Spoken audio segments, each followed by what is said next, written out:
E aí, galera, bom dia. Bem com vocês? Preparados para mais uma semana aí de aula? Mais uma semana de muita coisa para fazer. Vamos aguardar um pouquinho mais, né? 8 horas e 2 minutos, para ver se vai entrar mais alguém.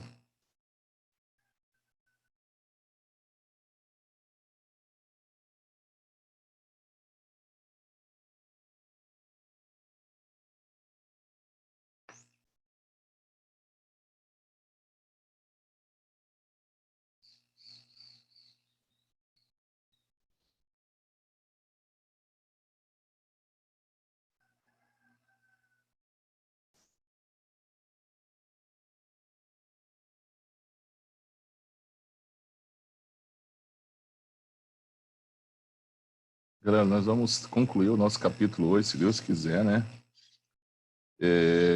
Nós temos mais, se eu não me engano, mais 2 aulas essa semana. Vou confirmar isso. Então, nós temos aula hoje, amanhã e quinta-feira. Isso aí. Isso. Hoje, amanhã e quinta-feira.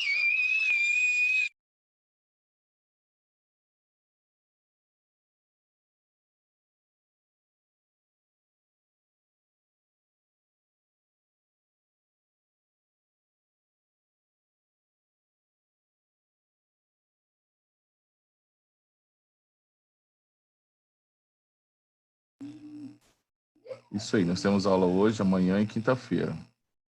Tá massa? Aí,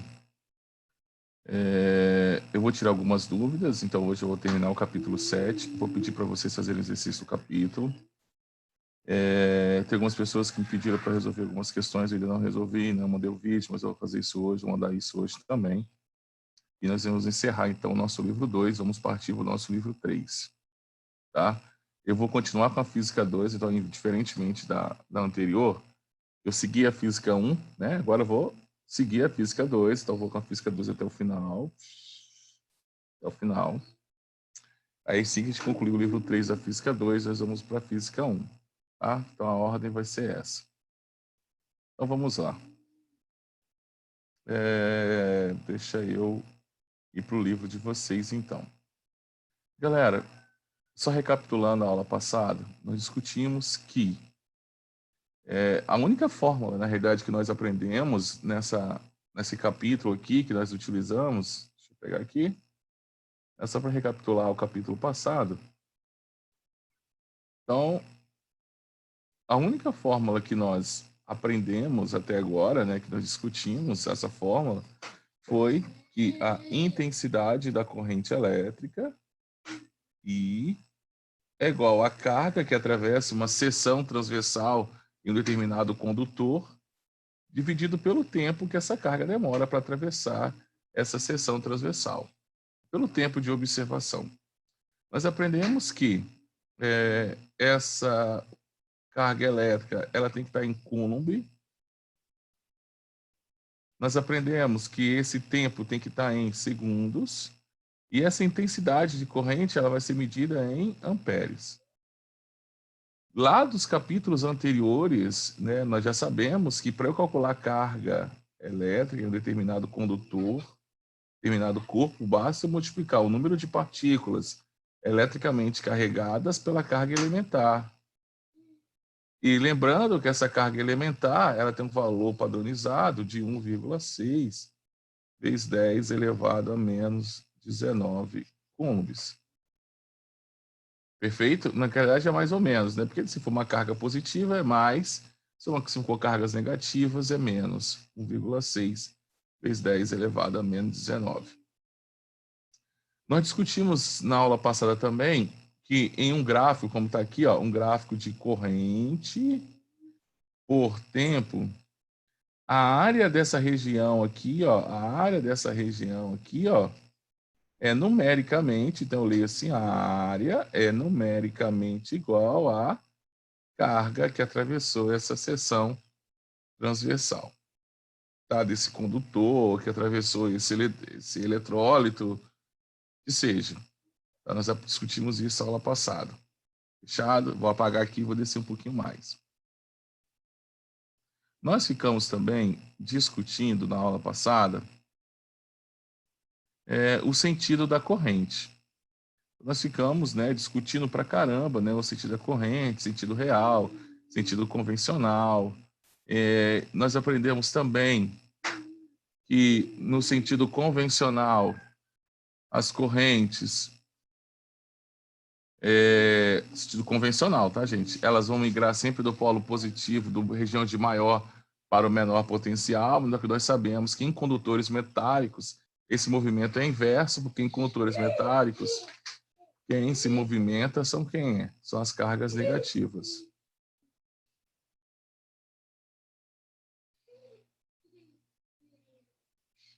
Tá?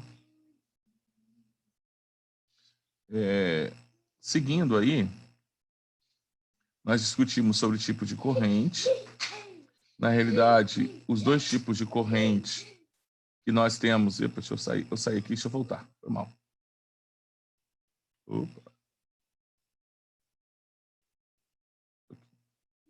Nós discutimos que os tipos de correntes... Eu tenho esse tipo de corrente aqui, chamado de corrente constante, ou contínua, como vocês queiram chamar. Esse tipo de corrente ele é muito encontrado em baterias e pilhas, então a nossa residência lá em baterias e pilhas que nós utilizamos, essa corrente é uma corrente contínua ou constante. A pulsante não é muito aplicada para a gente, né? E a alternada, que é o que está nas nossas residências, que é o que chega às nossas tomadas. Essa alternada quer dizer que a corrente ela muda de sentido em instantes. Na nossa residência, né, aqui no Brasil, a frequência de alternação é de 60 Hz.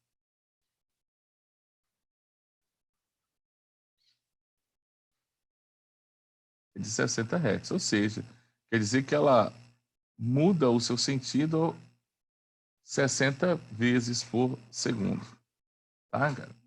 Isso nós discutimos na aula passada. Agora, nós vamos falar sobre os efeitos dessa corrente. Então eu tenho lá um fluxo ordenado de partículas eletricamente carregadas.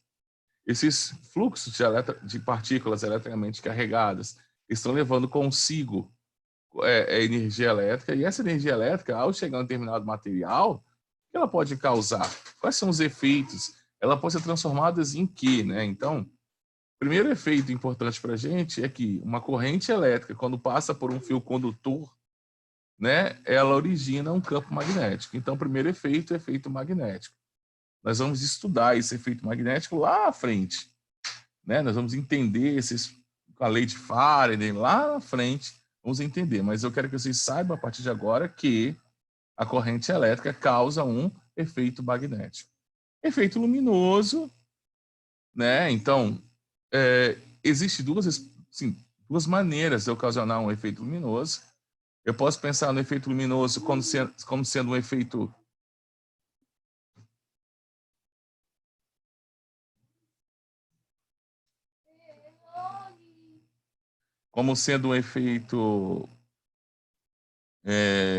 térmico, que eu vou explicar mais um pouquinho mais à frente, ou pode ser simplesmente um efeito fotoelétrico. Então vamos pensar assim, lembra lá do modelo atômico de Bohr? Vamos desenhar esse modelo atômico de Bohr.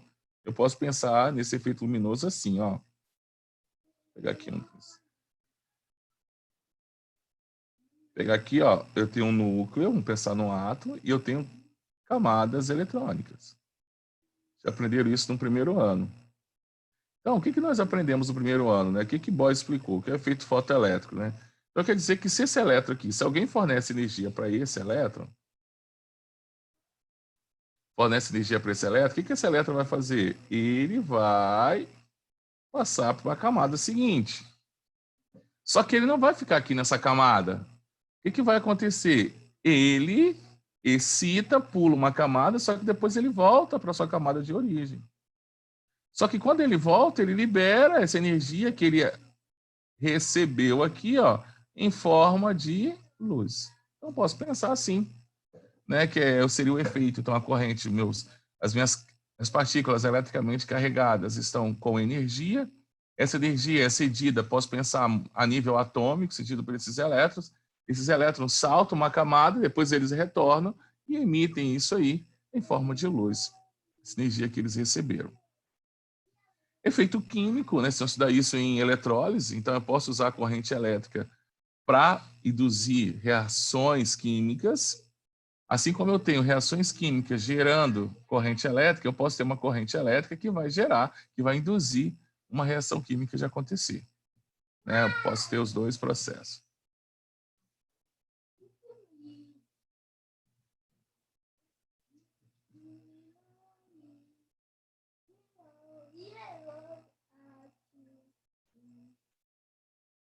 E aí o efeito fisiológico, que seria a questão do choque. Então, nós somos excelentes condutores de corrente elétrica, nós somos formados em torno de 60% a 65% de água. Depende da nossa alimentação e depende do tecido, por isso que estou falando em média, em torno de 65% de água. E nós temos uma solução eletrolítica, nós temos íons dissolvidos na nossa água. Nós temos aí sódio, nós temos cloritos, nós temos potássios, nós temos vários íons dissolvidos em nosso organismo. Então, nós somos bons condutores de eletricidade.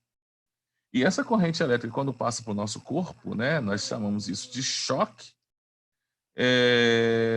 ela pode provocar desde pequenos formigamentos até contrações musculares a nível cardíaco e até morte. E aí eu tenho uma tabelinha aqui para a gente, que são o que pode acontecer com o organismo caso essas pessoas for eletrocutada. Vamos lá. Então vamos pensar aqui. Deixa eu apagar aqui primeiro. Então quer dizer, 1 miliampere. Ah, professor, o que é 1 miliampere, né? Deixa eu pegar um pincel aqui. O que é 1 miliampere? 1 miliampere é 0,001 ampere. Então, eu com miliampere, eu não vou sentir nada, nada. O estado possível, normal, o resultado final, após isso, também normal. Então, quer dizer que se eu for eletrocutado com uma corrente de 1 miliampere, não vou sentir nada, praticamente vai ser imperceptível para mim. A partir do momento que eu vou romper essa barreira de 1 mili e vou até 9 miliampere, então eu vou sair de 0,01 e vou até 0,009, ou seja, o que eu vou ter? Uma sensação cada vez mais desagradável. Então, desde um pequeno formigamento, né, até uma determinada contração muscular, aquela contração involuntária. Tá? Então, estado normal, não precisa de você ligar lá para o...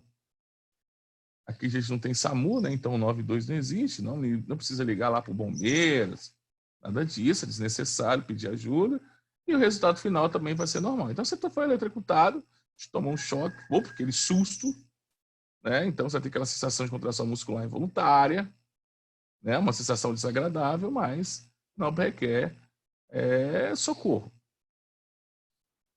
A partir de 9 miliamperes até 20 miliamperes, então a partir de 0,009 até 0,020, então de 9 mil a 20 miliamperes, o que nós vamos ter? Uma sensação dolorosa, contrações violentas, asfixia, né? Anoxia, anoxemia e perturbações circulatórias. Assim, qual é o estado dessa pessoa que foi eletrocutada com isso? Então, as pessoas que não têm conhecimento vão achar que ele está com a morte aparente. Você vai ter dificuldade para sentir o pulso, os batimentos cardíacos cada vez, né, mais fracos, né? Então, para essa pessoa, por ela ter um problema já tem um problema, aí no caso, ela vai apresentar um problema cardiorrespiratório, ela vai precisar de uma respiração artificial. Aí, então, ela precisa de quê? Ela precisa de um atendimento especializado, de alguém que tenha um ventilador mecânico, de alguém que saiba fazer uma respiração artificial, desde uma simples respiração boca a boca, que não se faz mais, né? mais, desde uma respiração, né, mecânica até um respirador aí, né, a nível hospitalar, dependendo do que tem assistência, ele precisa para que ele volte, né, para que ele se restabeleça. Então, quanto mais rápido chegar o atendimento, maior a probabilidade de essa pessoa ser mantida a vida dessa pessoa. A partir de 20 até 100, ou seja, a partir de 0,020 até 0,1 miliampere, até 0,020 até 0,1 ampere, então quer dizer que, olha só, a sensação é insuportável, contrações violentas, asfixia, anoxia, anoxemia, morte aparente, respirador artificial, muitas vezes não há tempo de salvar. Né? Então, se a pessoa for eletrocutada, vamos pensar, o cara está numa indústria, nessas indústrias aí que nós temos em Linhares, temos vários, a WEG, Brametal, né? Essas indústrias, tipo Leão, indústrias que o aporte energético, não falando da nossa residência, nós temos uma corrente não é tão grande, mas vamos pensar assim, né? A possibilidade de ser eletrocutado com isso é bem pequena. Nessas regiões aí que nós temos aí de grande aporte energético, então a pessoa ser eletrocutada lá, não está usando o EPI adequado, ele pode estar colocando a sua vida em risco. Acima de 100 miliamperes, ou seja, a partir de 0,1 ampere, essa pessoa começa a ter uma asfixia imediata, fibrilação ventricular, então o coração começa a bater descompassadamente, né? Alterações musculares, ela começa a ter queimaduras, né? Morte posterior ou imediata, ou seja, você vai ficar alguns instantes ainda vivo, ou ela morre instantaneamente. É muito difícil o salvamento e provavelmente o resultado final vai ser a morte. Acima de 0,1 ampere, ou seja, acima de 100 miliamperes, asfixia imediata, queimações graves, né, queimaduras graves, né? Morte posterior imediata, como anterior, salvamento, não, infelizmente, não dá para fazer nada e, consequentemente, a morte vai ser quase que imediata. Então, quer dizer que esses são os efeitos fisiológicos, né, da corrente em nosso organismo. Então, quer dizer que a utilização de EPI para as pessoas que mexem, então, a gente, né, eu vejo assim, é muito comum as pessoas, né, estão lá tomando banho lá no chuveiro, aí vai lá o disjuntor, desarma, e essa pessoa sai do chuveiro molhado, e às vezes as casas que não foram planejadas por engenheiros eletricistas colocam a caixa de distribuição dentro do banheiro. Aí a pessoa está lá tomando banho toda ensaboada, desarmou o disjuntor, a pessoa vai lá e toda molhada, ensaboada. Ou seja, o nosso corpo já é um excelente condutor. E ainda eu coloco outras partículas devido ao sabão ali no meu organismo, eu facilito ainda mais a condução da corrente elétrica. E aí, ou seja, eu estou colocando em risco a minha vida. Né? Então, nós temos que ter bastante cuidado, inclusive nossa residência com equipamentos eletrônicos. Se alguém fez alguma pergunta aqui. Galera, seguindo aí, então, nosso livro. O efeito, quando eu tenho... Então, grave esse nome, tá? O Enem, inclusive, ele já pediu isso para a gente inúmeras vezes, inúmeras vezes. Inúmeras vezes. Ele já pediu isso inúmeras vezes, né? Como é que é o nome do efeito?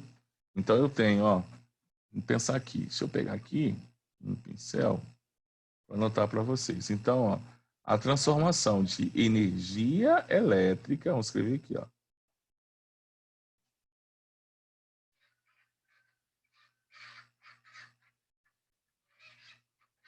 Em energia térmica, ela tem um nome.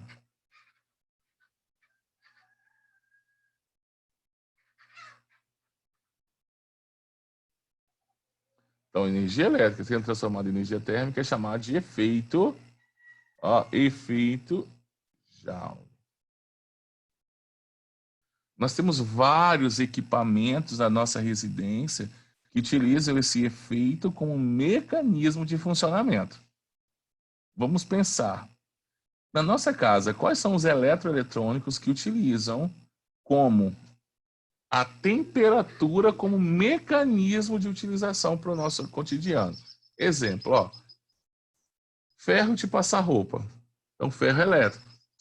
Ele é ligado à tomada e ele é aquecido. Então, ou seja, ele liga a tomada, ele transforma aquela energia elétrica em energia térmica e eu utilizo para passar roupa. Então, isso é o efeito Joule, a aplicação de efeito Joule no cotidiano. Segundo exemplo, misteira, torradeira, tudo utilizando ó, esses aquecedores de água aí por imersão, né? Então, não sei se vocês conhecem, ele é assim, né? E ele tem esse negócio.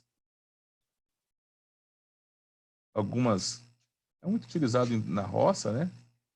São aquecedores de água por imersão, que as pessoas chamam isso também de mergulhão.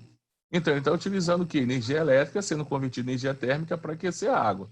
Nós temos esses bules elétricos também, que agora estão vendendo, que utilizam também o efeito Joule como mecanismo de funcionamento. O nosso chuveiro elétrico também, ele utiliza também como efeito Joule, como princípio de funcionamento. Então, lá eu tenho resistências elétricas, eu discutir no próximo capítulo, né? Eu tenho resistência, resistores. Esses resistores estão transformando energia elétrica em energia térmica, e essa energia térmica está sendo utilizada para quê? Para aquecer a água. Oi, Então, oi, pode falar. você deu exemplos de coisas que esquentam e coisas que esfriam. Por exemplo, geladeira. Tipo, sei lá, um freezer. É. Então, a geladeira não seria esse efeito, não. A geladeira tem outro mecanismo de funcionamento. Lá, estudou geladeira ano passado. É efeito lá das transformações isobáricas, isotérmicas, através de lá, é uma compressão. Então, eu tenho um compressor na minha geladeira que ele vai comprimir um gás. Então, ele vai fazer esse gás se transformar em um gás líquido. Aí, esse gás vai subir pelaquela serpentina atrás da geladeira. E lá no congelador, ele vai sofrer uma expansão. Perfeito? Aí, essa expansão, o que ele vai fazer? Ele vai perder energia, automaticamente ele vai precisar de energia térmica. Então, ele vai retirar essa energia térmica dos meus alimentos. Tá? É um mecanismo termodinâmico. É assim que funciona o meu refrigerador. Tá? A energia elétrica que eu utilizo no meu refrigerador é simplesmente para o meu motor comprimir esse gás e liquefazer esse gás, chamado de gás refrigerante. Tá? Isso em termodinâmica. Não seria esse efeito, não. Tá? Geladeira e refrigeradores é termodinâmica. Tem a ver com compressão e expansão de gases. Perfeito? Tranquilo, Maria Clara? Ei? Ei? Sim. Ah, e outra coisa também, para vocês não se confundirem. Outra coisa também para vocês não se confundirem é que o micro-ondas não utiliza efeito Joule, tá, gente? Micro-ondas não. O princípio de funcionamento do micro-ondas é através da ressonância. É um efeito ondulatório. Tá claro? Então, a torradeira, misteira, lâmpadas incandescentes. O que são essas lâmpadas incandescentes? Aquelas lâmpadas que tem um filamentozinho dentro dela, ó. As lâmpadas incandescentes também é o efeito Joule. Tá? Essas lâmpadas incandescentes. A gente pode pensar nessas cafeteiras elétricas também, utiliza como princípio de funcionamento o efeito Joule. Você pode pensar são os básicos, né? Ferro de passar roupa. Chapinha de cabelo também utiliza como efeito Joule. O próprio aquecedor, né? O próprio aquecedor elétrico pode pensar em efeito Joule. Eu posso pensar também no secador de cabelo, também não a formação do jato de ar, mas sim o aquecer aquele ar, né? O aquecimento do ar como sendo efeito Joule. Então, o efeito Joule é extremamente importante.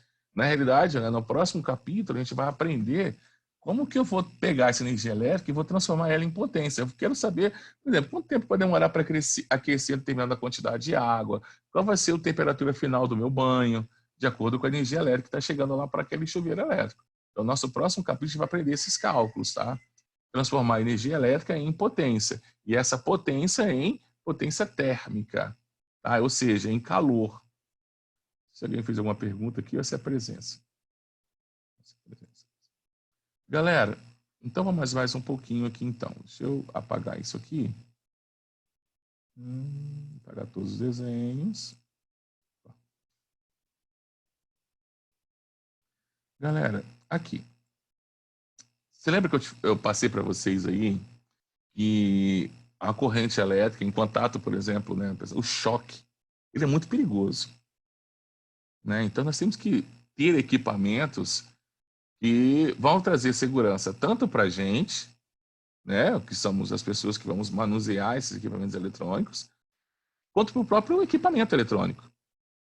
Né? Porque dependendo da corrente que chegar a esse equipamento eletrônico, como, entre outros efeitos, a corrente tem esse efeito térmico, pode fazer o quê? Pode derreter o meu circuito elétrico e esse equipamento parar de funcionar.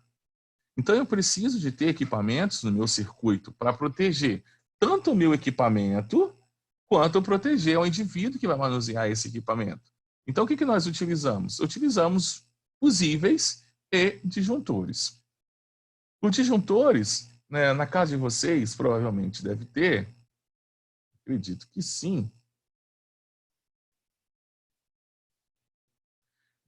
Fica em algum lugar, normalmente as pessoas colocam isso na cozinha, ou colocam isso em um cômodo, tipo, na garagem, ou naquela despensa, coloca uma caixa, coloca uma caixa na parede, ela tem uma tampa, e dentro dessa tampa tem vários equipamentos, várias que tem, tipo, como se fosse uma chavinha aqui, ó. Você bota para cima ou para baixo, liga e desliga. E aqui é como se fosse cada cômodo da casa tem que ter, então, quarto 1, quarto 2, chuveiro, máquina de lavar, tomadas, cozinha, sala de estar, todos aqui, o objetivo é que cada cômodo da casa tenha um disjuntor desse e equipamentos que utilizam uma corrente, né, maior, tenha um específico só para ele. Então, como chuveiro elétrico, lá na lavanderia que eu vou ter a máquina de lavar, que eu vou usar o ferro de passar roupa, né? O micro-ondas na minha cozinha, tem específicos para isso. Então, é ideal, quem faz essa distribuição aqui é o engenheiro eletricista. E aí o que acontece? Esses disjuntores aqui é um sistema de segurança. Então, vamos dizer que deu um problema, né, na energia elétrica da minha rede, né, no caso, ou dentro da minha casa, ou da rede, talvez na EDP, Celsius e tal, e aí veio uma corrente muito alta. Então, esse equipamento vai impedir que essa corrente chegue, né, ao meu cômodo, né, chega minha televisão, vai evitar meu televisor de queimar, né? Outros equipamentos que já são mais internos ao meu sistema, então todos eles têm, então todo equipamento eletrônico tem um fusível. O que esse fusível vai fazer? Ele tem um limite de corrente. Então, vamos dizer que eu coloquei um fusível lá de 1 ampere. Se chegar uma corrente de 1,1 ampere, ele queima. Ele desarma e não vai deixar essa corrente chegar no meu sistema. Aí você vai colocar lá e falar, nossa, meu equipamento queimou. Aí você leva para o técnico, e o técnico vai fazer, às vezes ele só troca o fusível. Então, tanto o fusível quanto o disjuntor são equipamentos de segurança elétrica. Então, eles impedem que a corrente acima do determinado chegue a esse cômodo, a esse equipamento, a esse dispositivo eletrônico. Tá? Então, eu tenho figura deles aqui no livro de vocês. Ó, fusíveis, tá vendo? Fusíveis. E esse aqui são os disjuntores. Né? Perfeito? Ó, fusíveis. Então, quando esse fusível queima, o que o técnico vai fazer? Ele troca e substitui. Quando é que ele vai queimar? Quando acontecer alguma coisa, algum problema de alta corrente, né? Uma alta tensão chegar, uma alta corrente chegar à sua residência ou chegar aquele equipamento e dar ruim para ele. Tá, gente? Né? Às vezes às vezes tem uma tempestade, e essa tempestade causa uma variação de tensão muito grande e, consequentemente, a variação de corrente muito grande. Isso pode comprometer esse equipamento eletrônico. Então, antes de que ele estrague, o que isso aconteça? Vai estragar o fusível. Tá? Essa é a ideia. Agora, não resta mais o que dizer. Deixa eu apagar tudo aqui. Eu preciso resolver algumas questões do capítulo com vocês. Né? Então, aqui ele colocou isso aqui, ele fala para a gente o que nós abordamos nesse capítulo. E agora eu preciso resolver algumas questões com vocês. Para que vocês possam ter condições de resolver os posteriores. Então, o que eu coloquei hoje lá, né? Eu vou colocar para hoje, para a próxima aula de vocês. Vocês vão fazer as atividades, vão lá no portal do SAS, acessa o SAS, tarefa online. Pode começar hoje, mas não precisa obrigatoriamente terminar hoje. Eu vou repetir a atividade na próxima aula. Porque se surgir alguma dúvida, vocês têm tempo de tirar a dúvida comigo na nossa próxima aula, né? Antes de concluir. Então, professor, olha, poxa, eu não consegui fazer essa, dá uma dica para a gente aí. A gente utilizaria a live em algum momento, pararia para tirar algumas dúvidas, tá? Então, lá, em um livro de eletricidade, você encontra 3 informações. 3 informações. A primeira afirma que isolantes são corpos que não permitem a passagem da corrente elétrica. Então, a primeira informação que a gente tem no texto aqui, que ele trouxe para a gente, é que primeira informação, ó, isolantes, vamos pegar até um negócio aqui para eles ficarem melhor. Então, isolantes. E isolantes não permitem a passagem de corrente elétrica.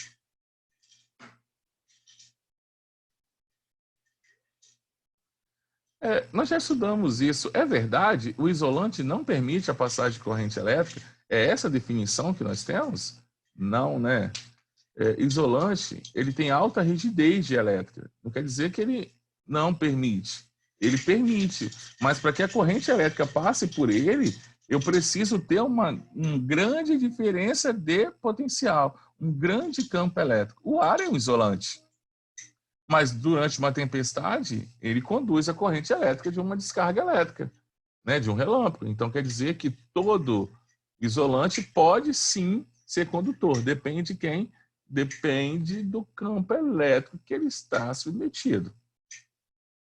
A segunda afirma que o ar é um isolante. Verdade, né? O ar é um isolante. E a terceira afirma que, em média, um raio constitui para uma descarga elétrica correspondente a uma corrente de 10.000 amperes, que atravessa o ar e desloca a nuvem à Terra cerca de 20 coulombs. Pode-se afirmar que as 3 informações são. Então, primeiro, ele falou que um isolante não permite a passagem da corrente elétrica, e ele falou que o ar é isolante, e ele falou que existe uma possibilidade do ar conduzir corrente elétrica, que no caso é uma descarga elétrica. Então quer dizer que essas 3 informações, ele falou que isolante não permite, depois ele fala que o ar é isolante. Depois ele fala que o ar pode sim conduzir uma descarga elétrica. Então quer dizer que a primeira informação não está relacionando ao que ele falou depois. Então quer dizer que essas 3 informações são o quê? Incoerentes, ou seja, são conflitantes. Então nós já sabemos que essas informações, aí ele fala aqui, são coerentes? Não são coerentes. Risquei. Coerentes? Não são coerentes. Conflitantes, conflitantes e conflitantes. Letra C. Conflitantes, intervalo de tempo médio de uma descarga elétrica é de 0,002 segundos, ou seja, 2 milésimos de segundo. Eu preciso calcular isso aí. Então, vamos calcular, galera. Então, eu preciso calcular, então a gente vai calcular isso aqui. Deixa eu diminuir o...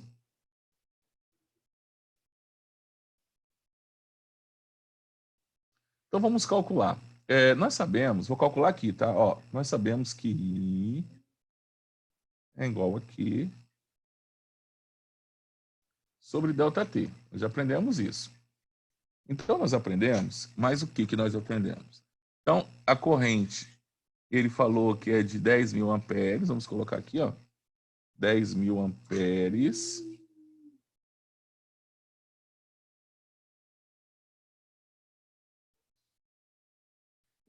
A carga é de 20 cumbes e o tempo eu não tenho. Multiplicando cruzado, então meu tempo vai ser igual a 20 dividido por 10.000. Corto um zero em cima e embaixo. Eu tenho 2 milésimos, ou seja, 2 dividido por 1.000, que vai dar o quê? 0,002 segundos. Então, quer dizer que é conflitante o intervalo de tempo médio de uma descarga elétrica é de 0,002 segundos. Eu calculei, isso aqui é a minha resposta. E aí, o que vocês acharam dessa questão aí? Fala para mim, por favor. Fala para mim aí, se vocês conseguiram entender, se não conseguiram, se está difícil, se foi tranquilaço. Ei? Ó, fala. Estão dormindo ainda?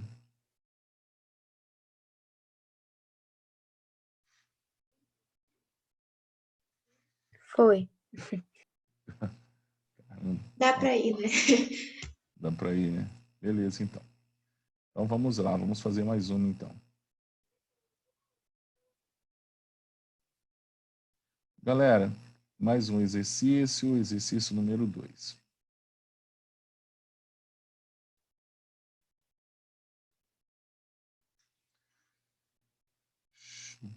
Então, exercício número 2, ó. Um carro elétrico. Deixa eu ampliar aqui. Eu acho que vai ficar um pouquinho melhor para a gente. Muito melhor. Um carro elétrico é uma alternativa aos veículos com motor a combustão interna.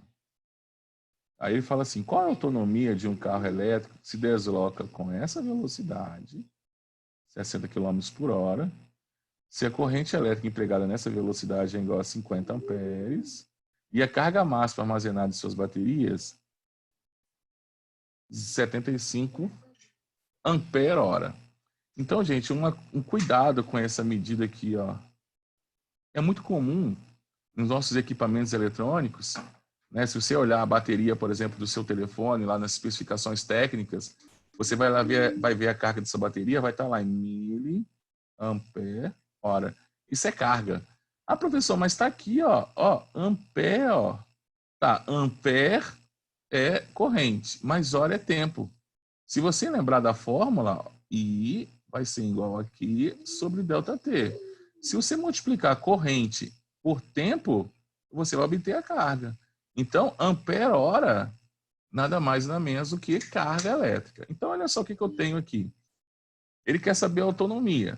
Para eu saber a autonomia, eu preciso saber quanto tempo que uma bateria com essa carga consegue fornecer uma corrente de 50 amperes. Não vou transformar em nada aqui, ó. Vou pegar aqui, ó. I é igual aqui sobre ΔT. O que eu tenho aqui? I, 50, carga 75 ampere-hora, que eu vou colocar ampere, tá? Também, só para você poder entender. Deixa eu apagar aqui e voltar. Ficou muito embolado.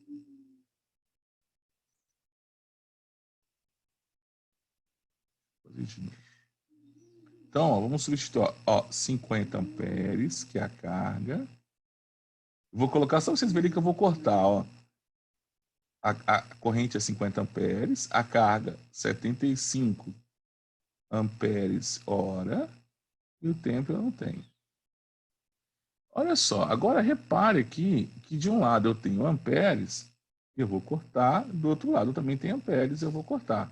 Então, o que ficou? Meu tempo, então, vai ser igual a 75 horas dividido por quanto? Por 50. 75 dividido por 50 vai dar 1,5 horas. O que isso quer dizer? Então, quer dizer que esse automóvel, essa bateria desse automóvel, desse carro elétrico, fornecendo essa corrente, consegue uma autonomia de 1,5 horas. Mas repare que aqui não está em horas, está em distância. Mas só que eu tenho a velocidade. Aí o que eu tenho que lembrar lá do nosso primeiro ano? Ó, vou fazer aqui, ó, puxando certinho, fazer aqui, ó. O que é velocidade? velocidade, né? Delta S sobre delta T. Qual que é a velocidade do cara? Não é 60? Isso cabe aqui. Deixa eu mudar de cor para não embolar. Não vai dar certo.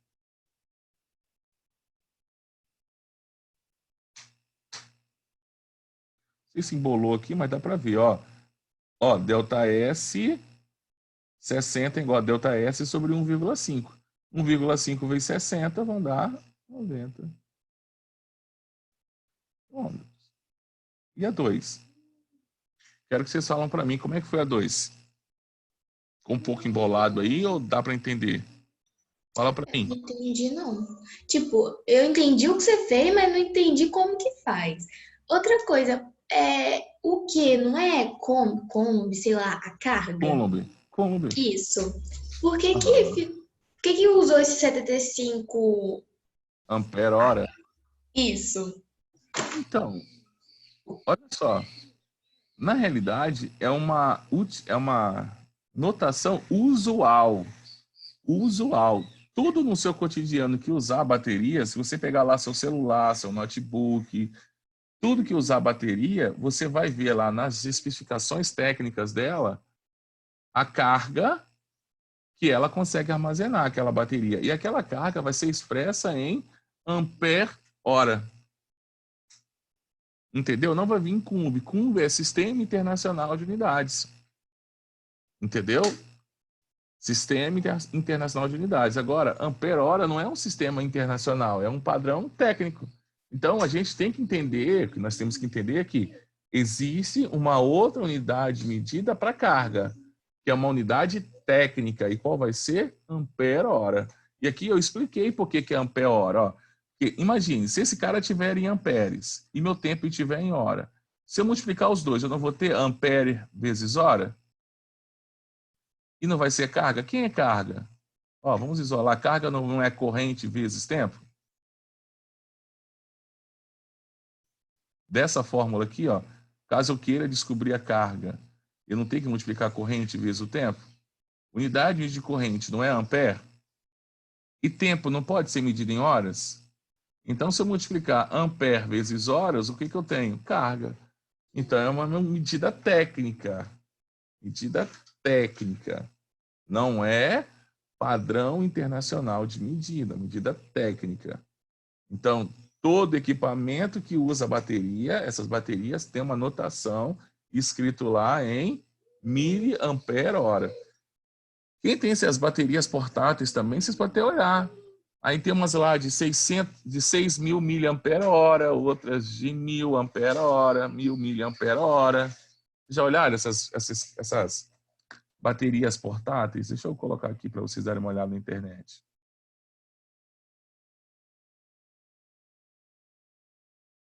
Deixa eu apagar isso aqui tudo.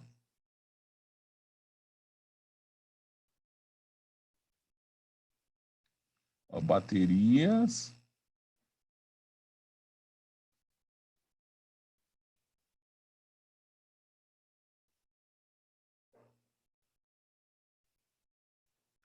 Vocês já viram essas baterias aqui de celular, esses carregadores portáteis de celular? Todo mundo já viu isso aqui. Sim. Todo mundo já viu. Se você pegar uma desse daqui e você olhar a notificação dela, ó, olha só. Essa aqui é o da Sony, vamos olhar a notificação. Só para a gente ter uma ideia do que eu estou falando. Tá? Então, olha só, notificação. Tem vários valores. Vários valores. Aí você fala assim, ah, professor, por que essa aqui é mais cara do que essa daqui, ó? Olha a carga que essa armazena. 10.000 miliampere-hora. E essa aqui? 20.000. Então, você concorda que essa armazena uma carga muito maior, do dobro dessa? Tá vendo? Por que a diferença de preço? Também é uma justificativa. Ó, olha, ó, professor, e essa aqui, ó, só 5.000 miliampere-hora, professor. Então, essa aqui carrega, é baixinha, né, a carga dela? Sim, bem baixa. 5.000. Vocês me entenderam o que eu estou te falando? Então, em relação a capacidade. Então, você vai comprar um notebook e às vezes você fala assim, nossa, professor, seu notebook tem uma segura a carga um tempo maior. Seu celular, eu preciso carregar ele cada vez um tempo menor, né? Porque quase não segura a carga. Talvez a bateria do seu telefone tenha uma carga menor do que a do meu, por exemplo. Ou talvez o seu notebook, a bateria dele armazena uma carga maior. Quanto maior a carga armazenada por essa bateria, maior será o tempo de autonomia. Tá? Perfeito, entenderam o que é uma unidade? Por que aquilo é uma unidade usual? Não é uma unidade usual. No cotidiano, sempre vamos usar ampere-hora como unidade usual de carga elétrica e não coulomb. Sim? Gente, nossa aula chegou ao final. Eu parei na 2, não consegui resolver 3, 4 e 5. Tá? Não se preocupem. Tenta fazer um resumo do capítulo, tenta fazer um mapa conceitual do capítulo. Lê de novo exercício 1 e exercício 2, vê se vocês conseguiram entender a resolução. Na nossa próxima aula, a gente vai fazer o exercício 3, 4 e 5. Perfeito? Então, por hoje é só e até a próxima aula. Tá massa? Valeu, galera. Um abraço.